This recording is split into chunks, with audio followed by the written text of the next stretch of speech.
पर्वतपुर गांव में दो भाई रहते थे। दोनों ही किसान थे और दोनों ही अपनी पत्नी के साथ रहते थे। लेकिन बड़ा भाई सूरज छोटे भाई मनीष से बहुत जलता था।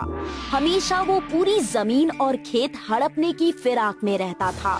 सूरज अपनी पत्नी कोयल और मनीष अपनी पत्नी खुशबू के साथ अपने अपने घरों में रहा करते थे। घर तो एक था, लेकिन वहाँ एकता बिल्कुल नहीं थी। दोनों परिवार हमेशा एक दूसरे के खिलाफ ही रहते। मनीष अपनी पत्नी खुशबू के साथ खेत पर जा रहा था। तब वहाँ पर सूरज अपनी पत्नी के साथ आकर बोला, सुना है हमारी फसल इस बार पूरे गांव में सबसे अच्छी हुई है। हमारे खेतों में इस बार सोना उगला है। मेरी खुशी का ठिकाना ही नहीं है और दूसरों की फसल को देखकर लगता है कि उनके घर एक दाना भी नहीं आएगा। लगता है जेठ जी के खेतों की फसल इस बार बहुत अच्छी हो गई है, इसलिए इतना बोलबाला कर रहे हैं। सूरज और कोयल की बात सुनकर मनीष और खुशबू दोनों निराश होकर खेत पर जाने लगते हैं। हमारी फसल भी कम नहीं हुई है। हम अगली फसल के लिए अभी से ही मेहनत करना शुरू कर देंगे।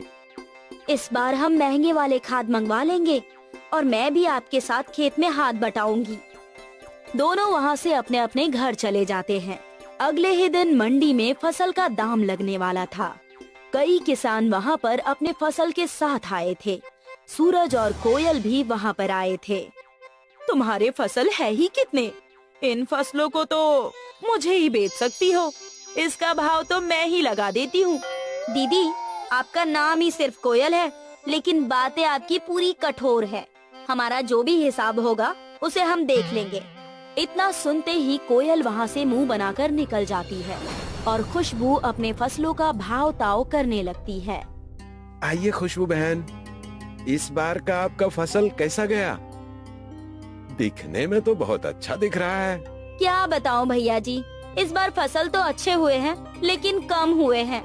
चने की खेती कहाँ आजकल कोई करता है। चने की खेती कम करने की वजह से ही चने आजकल बहुत महंगे बिक रहे हैं। खुशबू अपने चने के फसल लेकर मंडी पर भाव कर ही रही होती है कि कोयल के चावल के फसलों का दाम लग जाता है। चावल के दाम को देखकर कोयल और सूरज निराश हो जाते हैं। वहीं मनीष और खुशबू चने के फसलों के दाम से खुश रहते हैं। मैंने तुमसे कहा था इस बार हम भी चने का फसल कर लेते हैं, लेकिन तुम मानी ही नहीं। अब देखो, हमसे ज्यादा मनीष को चने का दाम मिल गया। अरे, तो कौन सी इतनी बड़ी बात हो गई? हम भी अगली बार चने की फसल करेंगे, इसमें कौन सी बड़ी बात है। सूरज और कोयल दोनों चने की खेती तैयार करने लगते हैं। दूसरी तरफ मनीष और खुशबू भी चने की फसल की तैयारी में लग जाते हैं। अजी सुनती हो, इस बार हमें अच्छी तैयारी करनी है। इस बार भी हम चने के फसल उगाएंगे। समय बीत रहा था। सूरज महंगे महंगे खाद लेकर अपने चने की फसल पर डालता है और उनकी बहुत अच्छी तरह से देखभाल करता है।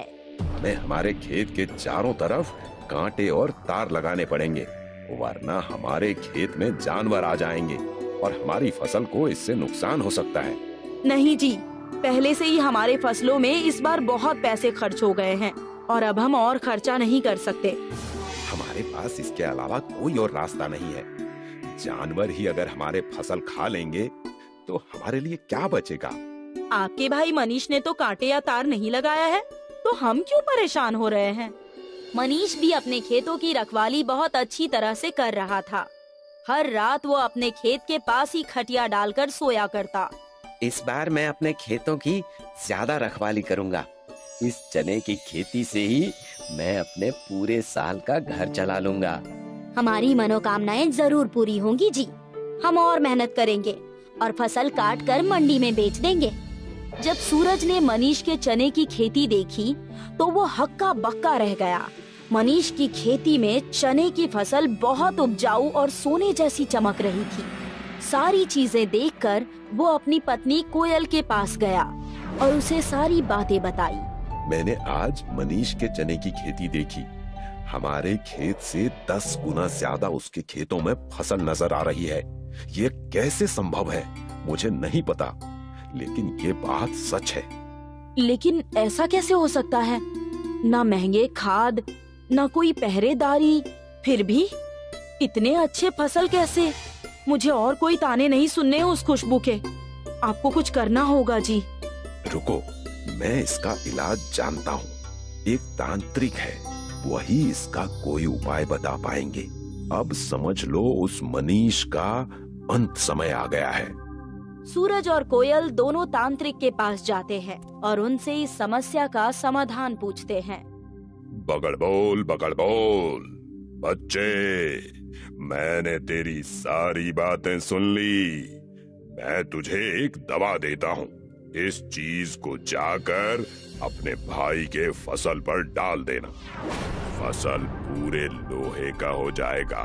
तांत्रिक ने सूरज को एक दवा दी, जिसे मनीष की फसल में डालने के लिए कहा। जी, हम ऐसा ही करेंगे। और रात होते ही सूरज मनीष के खेतों में जाकर सारी फसलों में वो दवाई डाल देता है। सुबह होते ही जब मनीष की नींद खुलती है तो वो फसल देखकर हैरान हो जाता है। वो वहीं बैठकर रोने लगता है। हे भगवान, ये क्या हो गया?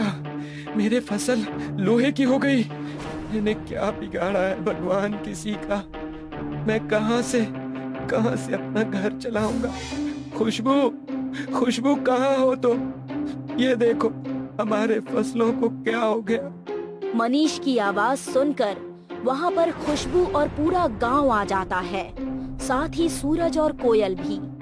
लेकिन ये सब कैसे हो गया? कल रात तक तो हमारे फसल बहुत अच्छे थे, मैंने खुद ही देखा था। और अब हम क्या करेंगे?